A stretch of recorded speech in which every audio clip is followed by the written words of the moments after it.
嗱，各位朋友，我係 Billy，今次同大家開呢個盒咧，真係唔講得少啊！田宮嘅第一件遙控模型，74年嘅 NIB 版本，74年嘅砌好咗嘅版本啊！之前同大家講過，田宮第一架遙控車咧，76年嘅934，仲要比呢架車遲咗2年。呢架係1974年嘅版本。嗱，多謝13樓細豆門阿偉同埋佢朋友路人甲咧，借出啲咁好嘅嘢啊！今次同大家咧開呢個盒，好快同大家咧試下呢架車行唔行得啊！希望大家跟住即刻開始啊！嗱，我必須喺度重複咧，呢架車嘅年份就係呢本書所講嘅1974年。嗱，呢本係田宮遙控模型50週年，1974年至到而家2025啦嚇，咁51年就係呢一架車行先嘅。咁咧你都見到佢有一個好特別嘅嘢咧，叫寫 RCT 嘅，以後都再冇見到呢個符號㗎啦。RCT 我相信咧嗰個全名咧就係 Remote Control Tamiya， 即係話咧田宮咧。當時即係雙星啦嚇，當時咧係打算行咗另一條路咧，係有一個系列出遙控模型嘅，咁但係好快咧佢就知道唔使用呢個字啊，就照用翻2粒星咧，一樣係賣得嘅。咁咧我之前有條片講呢架嘅田宮嘅第一架遙控車咧，1976年。但係由於現在嘅遙控坦克可能冇咁受歡迎咧，其實咧。佢將一個篇幅擠咗喺呢一度啊，74年嘅第一架遙控模型就係依架雪曼啦嚇，美國嘅雪曼。咁呢個雪曼咧，98年係出過一個復刻版嘅，好似咧啱啱又出過第二個版本嘅。咁最新嗰個版本咧有啲改進嘅嚇，就唔可以話同呢架車相同啊。嗰個復刻版咧，98年個復刻版咧，亦都唔係同呢架車相同嘅。咁所以3個版本咧，可以話係完全3架車嚟嘅。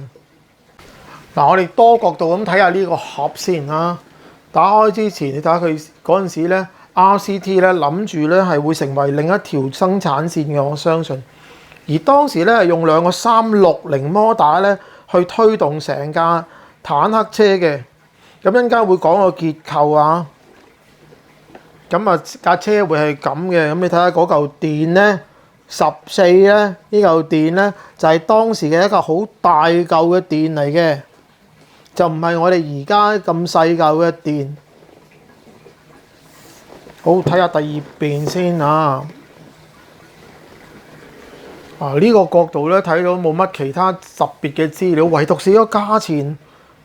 嗱，嗰陣時嘅咧就唔興用5個 digits。即係5個位嘅一個 item number，咁你見到咧就嗰陣時用 RT 睇嚟都係 radio 啦嚇，唔知係咪 radio RCT 嘅嗰個再簡稱啦嚇，第1601個產品啊，咁咧24,000日元。嗱，我哋講過第一架1976年嘅田宮嘅遙控車咧，都係9,800日元啫。嗰陣時咧。對於好多香港人嚟講咧，係一個天價嚟嘅，唔會有好多人買得起啊！除非你好有錢同埋好打算花費。咁咧依架仲恐怖啊！當時24,000日元啊，1974年。咁我又想知道當時買得起呢架車嘅人，如果即係而家睇住呢段片嘅。麻煩你咧舉手同大家傾下偈 say 下 hi 啦嚇。3樓阿偉咧就話路人甲咧係最近先 bid 翻嚟嘅啫，呢架車嚇，由第2度運過嚟嘅。咁啊當然啦，運費又唔少啦。咁但係究竟幾多錢 bid 到咧？呢個又係一個謎啦嚇。嗱，喺網上嘅 eBay 咧，我暫時又揾唔到啦，或者其他嘅銷售網咧，我就揾唔到有任何嘅記錄啦。但係現在呢度有個人講咧話，如果原本嘅呢一架 NIB 咧賣到4,000至到4,500美元嘅，哇！咁由於有2個復刻版嚇，98年有一個，現在有一個。咁我希望大家咧，如果你幫手揾下網上嘅價錢咧，你就要揾呢個型號啦，56001啦嚇，就唔好揾咗另外嗰兩架啦。咁我一路都揾唔到啊！當時就賣24,000日元啦，1974年11月嘅產品嚟嘅。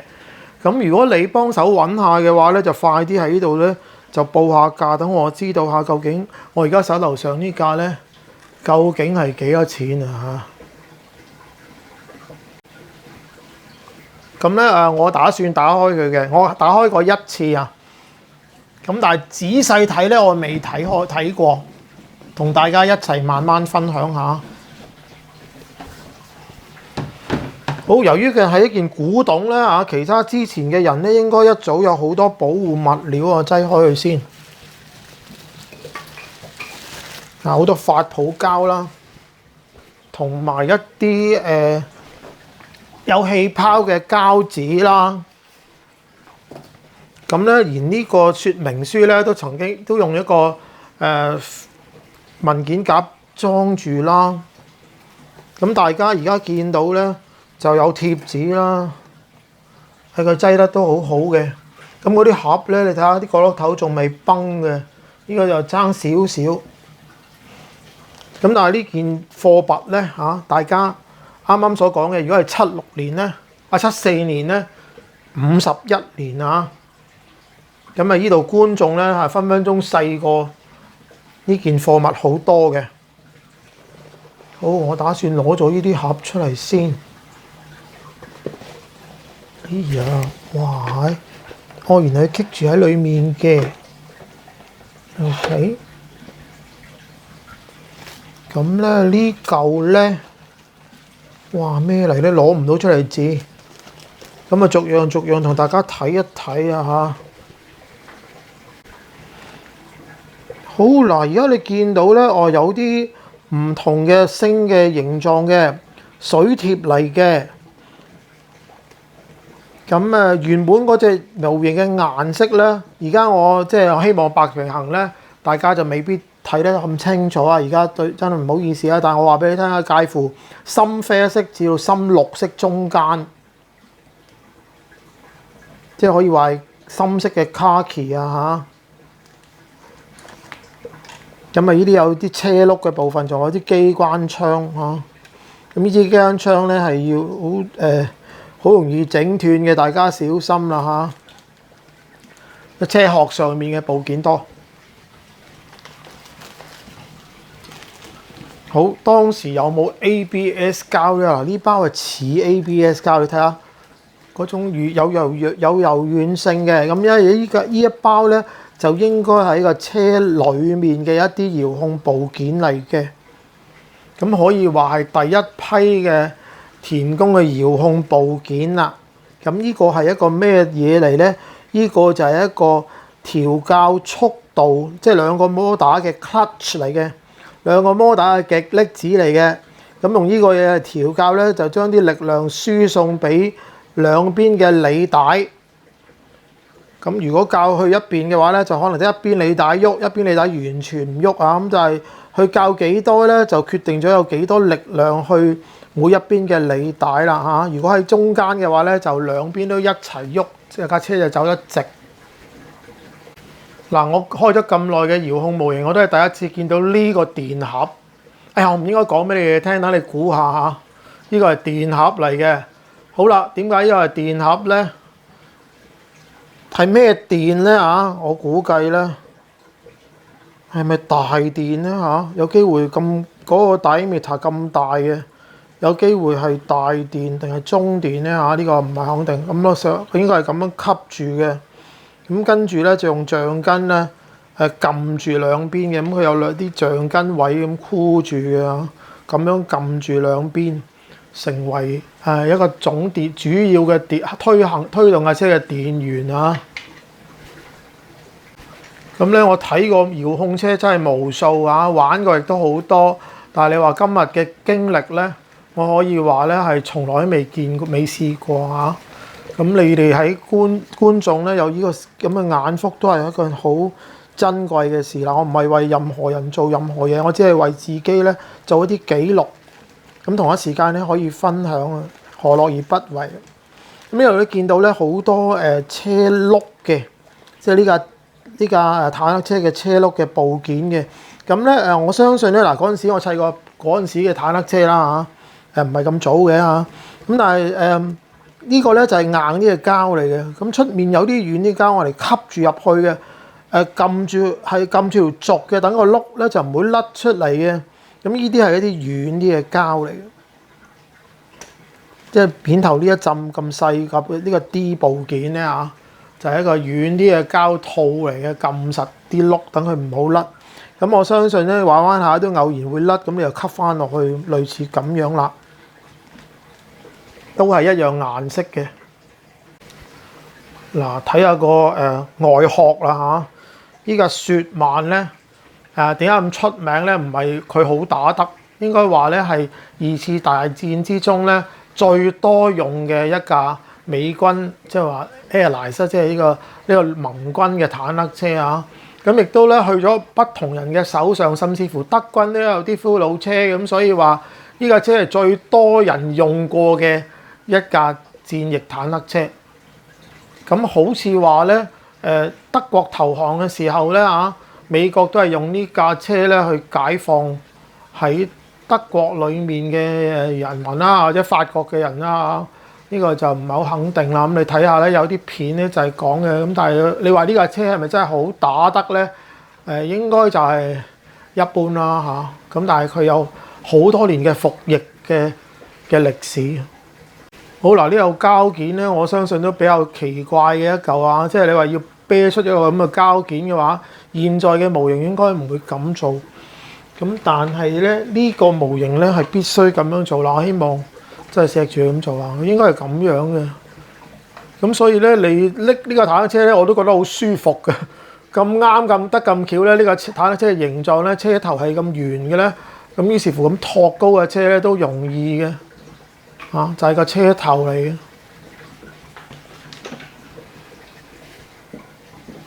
咁而家睇到咧，呢個係一個炮塔嚟嘅嚇。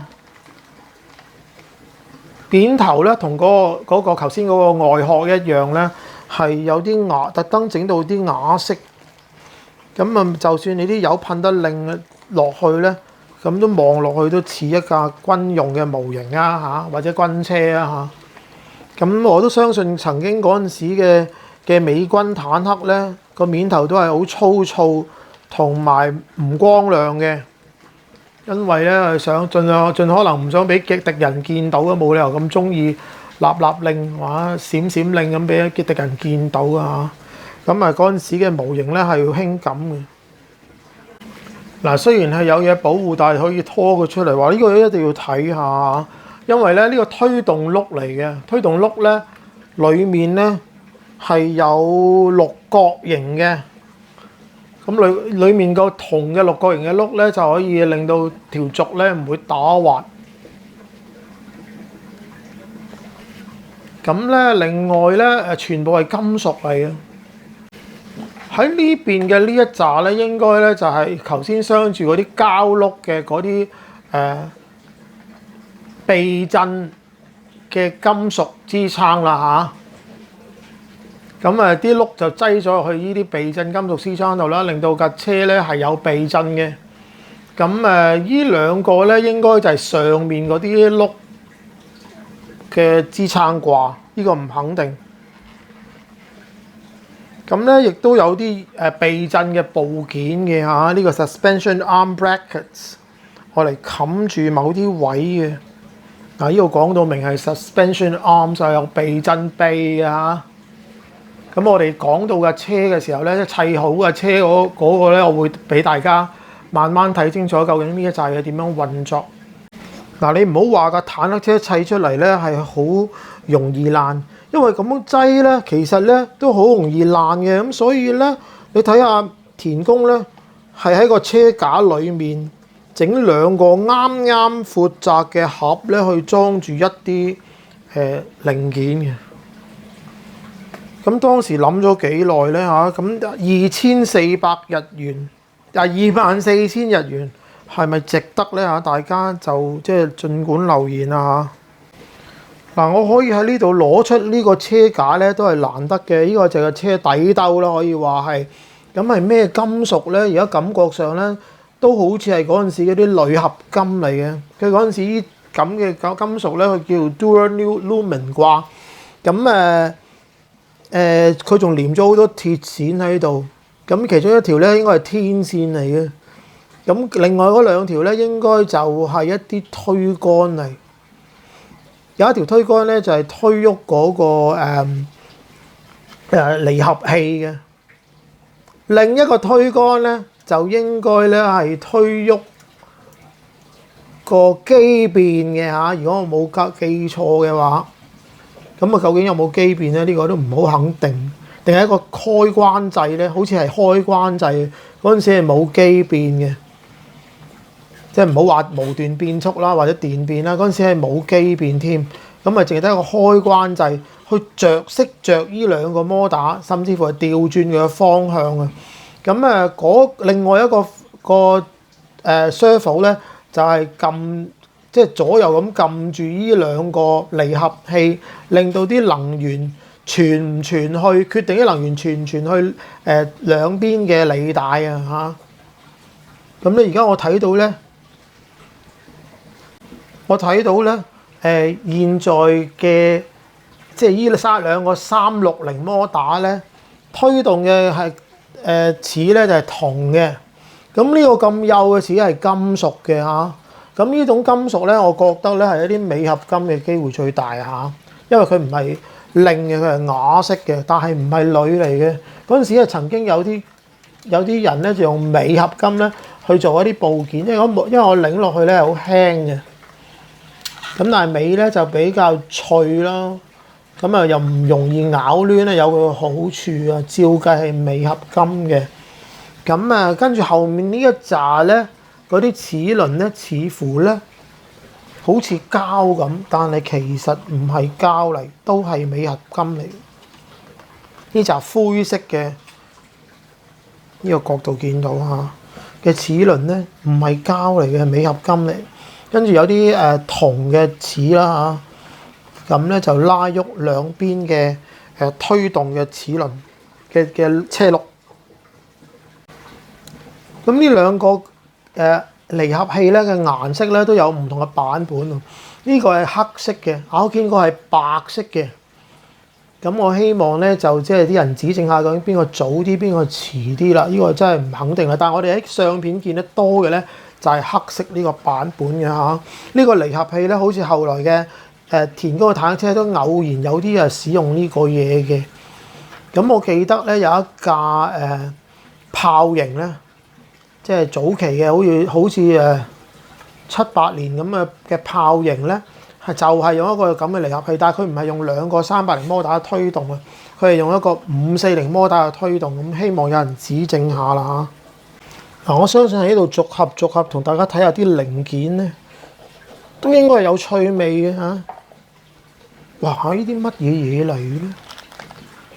好多金屬嘅 U 型嘅物料，唔通係整條履帶嘅？哇！弊啦〜OK， 全部都係啊，睇嚟係啊，呢啲咁嘅一粒粒嘅嘢咧，係整條履帶嘅，金屬嘅嚇，都唔知係咩金屬，又唔似銅，又唔似鐵。咁呢包又係啊，睇嚟係鐵嘅嘢嚟嘅。咁啊嗱，如果咁多一條條嘅金屬，啊係銅嘅，呢個好重嘅，咁應該就係履帶裡面嗰啲啲金屬柱啦嚇，咁佢先攞條履帶先可以一塊塊咁樣喐，自由喐動。咁當時砌過呢條履帶嘅仁兄咧，講下你嘅感受啦嚇。我曾經砌過一架1:25嘅酋長嘅，一樣係要逐格整條履帶，不過係膠㗎啦嚇，有啲金屬有啲膠唔記得咗啦，都係好痛苦。但係呢個全部金屬㗎嚇。咁而當時有講明呢啲嘢咩嚟 ？Center guides、track shafts 啊，好明顯係啦。Connectors 仲有一啲接駁嘅金屬。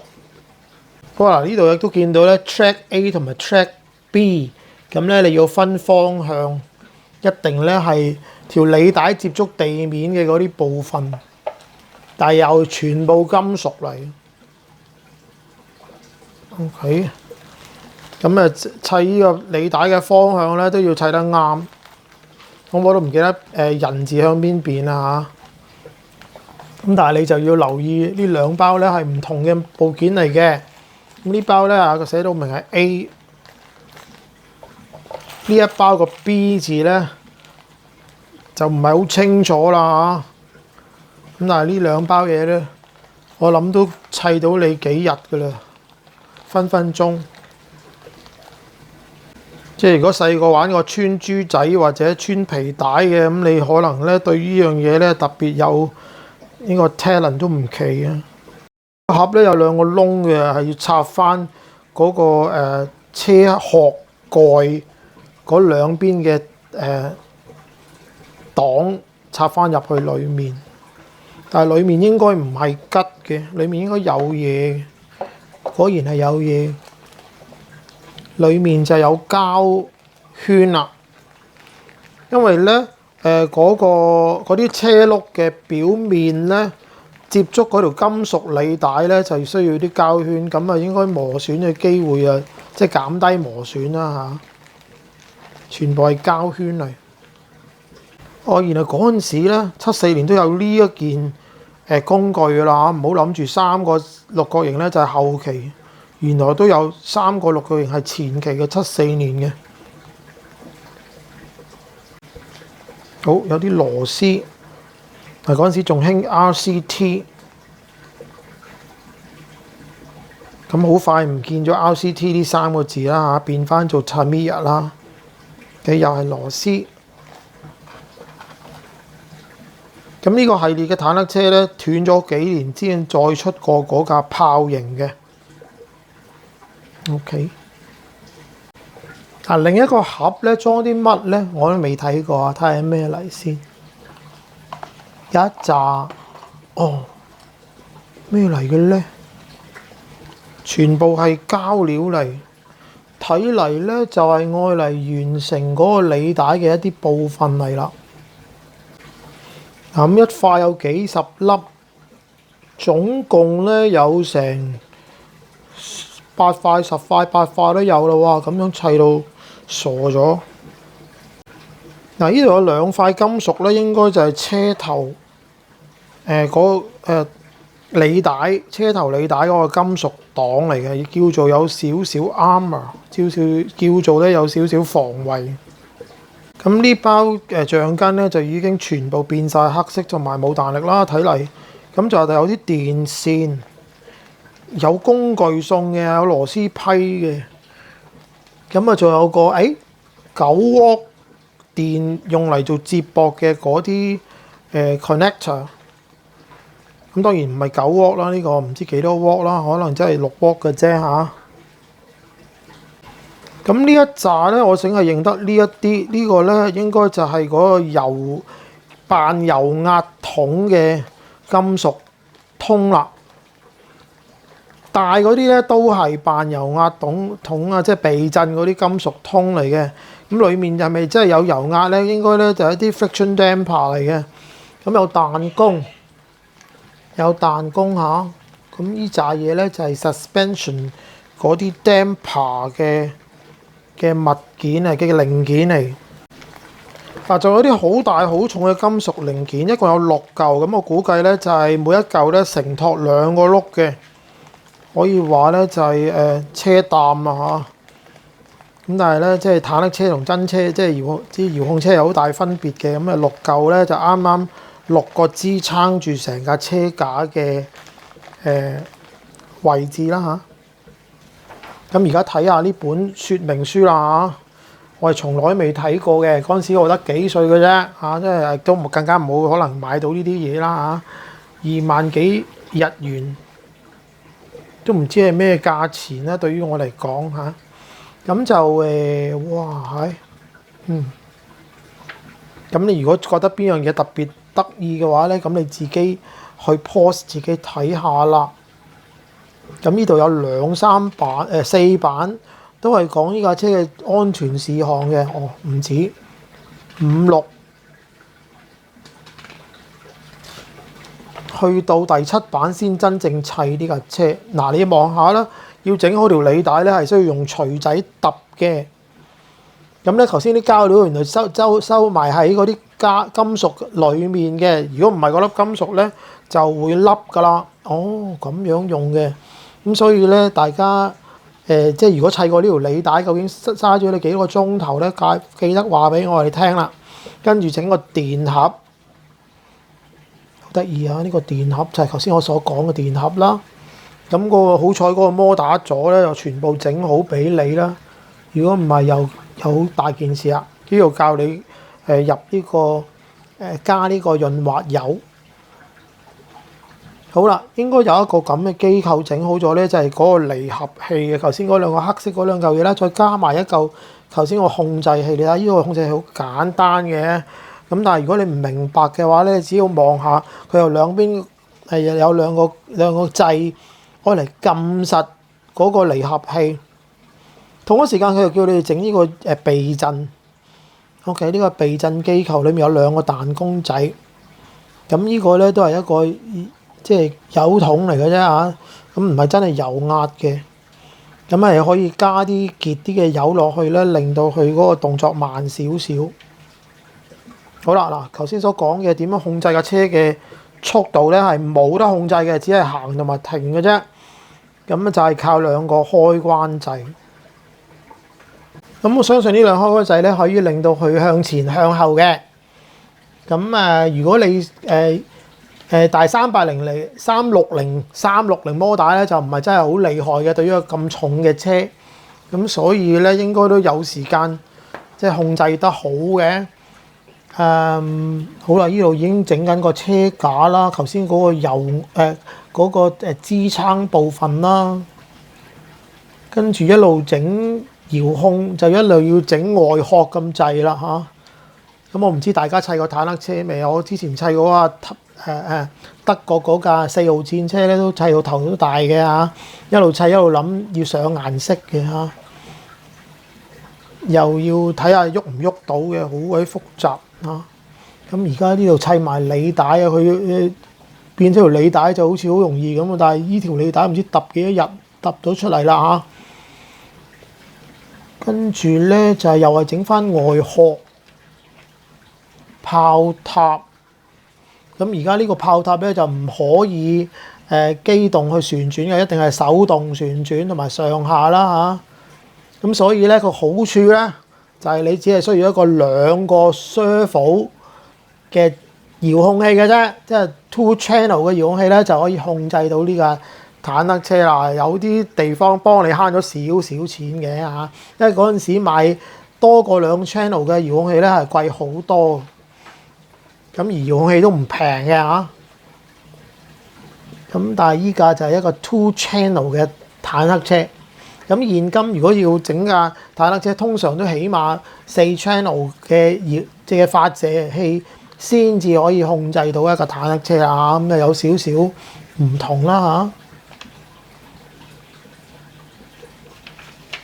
嚇。咁呢度咧就係講嗰兩個 servo 究竟應該點樣運作咯。就控制到前後左右啦。好，呢度咧就係教你上色咯，跟住就部件變形。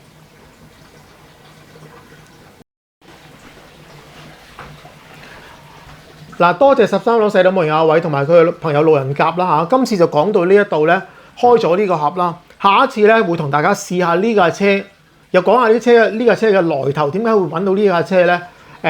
睇下佢行唔行得嚇。如果喜歡呢啲片嘅，請你 like、share 同埋免費訂閱啦。記住咧揾翻播放清單裡面嘅 Tamiya's Vintages， 你就可以揾翻呢一啲片，甚至乎我之前玩934嘅嚇76年嘅934行到俾大家睇嘅。咁啊，下一次咧睇下行唔行到呢架車啦嚇。記住追蹤住我，再見。